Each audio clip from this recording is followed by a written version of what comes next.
Desde o início do conflito na região, a ameaça de ataques de mísseis russos paira sobre, enquanto mísseis hipersônicos, como o Kinzhal, ganham manchetes, Elk-20 e 2, um Behemoth aparentemente menos glamouroso, que verdadeiramente preocupa as defesas aéreas locais. Em 2000, foram entregues 386 mísseis K-22 à Rússia, como parte do pagamento de uma dívida de gás. Durante a invasão em larga escala, as forças russas lançaram aproximadamente 300 mísseis K-22 na região, e até agora nenhum desses mísseis foi interceptado ou derrubado pelas forças de defesa aérea. O porta-voz da Força Aérea Local, Yuri Ignat, admitiu abertamente esse fato, destacando o perigo sério representado pelos mísseis K-22. Em dezembro passado, a mídia de Moscou relatou que Ignat destacou os obstáculos técnicos apresentados pelo míssil, enfatizando a necessidade de meios especializados de interceptação. A velocidade e a trajetória do míssil representam um desafio significativo para os sistemas tradicionais de defesa aérea. Ignat especificamente mencionou os sistemas de defesa aérea Patriot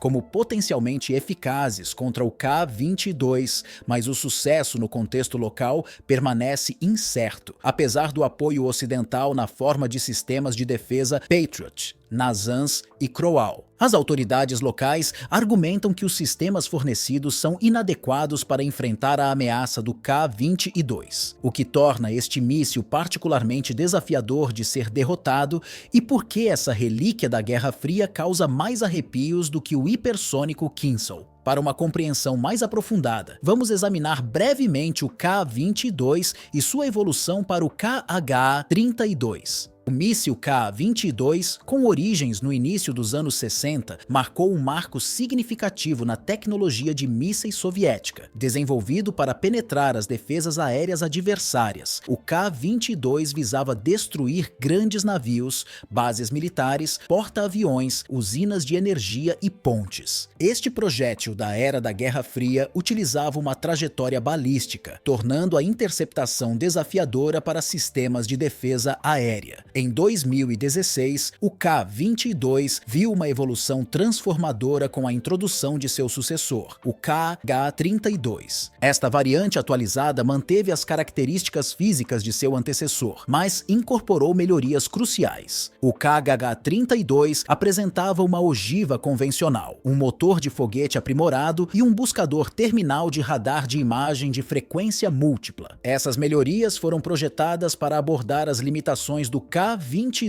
como a suscetibilidade ao bloqueio de radar e um radar de frequência fixa. O KH-32 estendeu suas capacidades aprimoradas de alcance e versatilidade, permitindo que ele fosse transportado pelo bombardeiro supersônico Tu-22M3, navegando pelo ar em velocidades supersônicas, atingindo Mach 4.6 em altitudes elevadas. Pode adotar duas abordagens: um mergulho em alta altitude com uma fase terminal quase vertical, ou uma estratégia de voo rasante em baixa altitude. Ambas apresentam desafios intimidadores para as defesas aéreas locais. A abordagem em alta altitude concede ao míssil o elemento surpresa, mergulhando no alvo de um ângulo inesperado. A opção de baixa altitude, embora ofereça menos vantagem vertical, minimiza o tempo dentro do envelope de engajamento da maioria dos sistemas de defesa aérea. Ao contrário dos mísseis balísticos, o KH-32 voa uma trajetória complexa de múltiplas fases. Inicialmente, ele sobe atingindo altitude de cruzeiro, depois voa nivelado antes de mergulhar íngreme em direção ao seu alvo. Esse caminho imprevisível confunde ainda mais os sistemas de radar, tornando difícil rastrear e interceptar, adicionando à letalidade do KH-32 a alegada capacidade de retargetização no ar. Imagine um míssil se dirigindo ao seu alvo designado quando, de repente, a inteligência revela uma oportunidade de alto valor, como um sistema de defesa aérea inimigo recém-descoberto. O KH-32, segundo relatos, pode ajustar seu curso e engajar o novo alvo, maximizando seu potencial destrutivo. Mas talvez o aspecto mais inquietante do KH-32 K-32 seja sua alegada capacidade de se comunicar com outros mísseis no meio do voo. Imagine um bando de lobos planejando a caça. Um míssil ativa seu radar, localizando o alvo e chamando a atenção das defesas aéreas inimigas. Enquanto ele se torna a presa, os outros mísseis permanecem silenciosos e indetectáveis até o momento oportuno. Se o míssil-alvo cair, outro assume, transmitindo as informações críticas e completando a missão. Essa tática caça-caçador apresenta um cenário de pesadelo para os operadores de defesa aérea, forçados a lidar com ameaças múltiplas vindas de direções imprevisíveis. Até o momento, a Rússia utilizou os mísseis Ka-47M2 Kinzhal e Ka-22 para mirar instalações fortificadas, incluindo depósitos subterrâneos e centros de comando. O Ka-47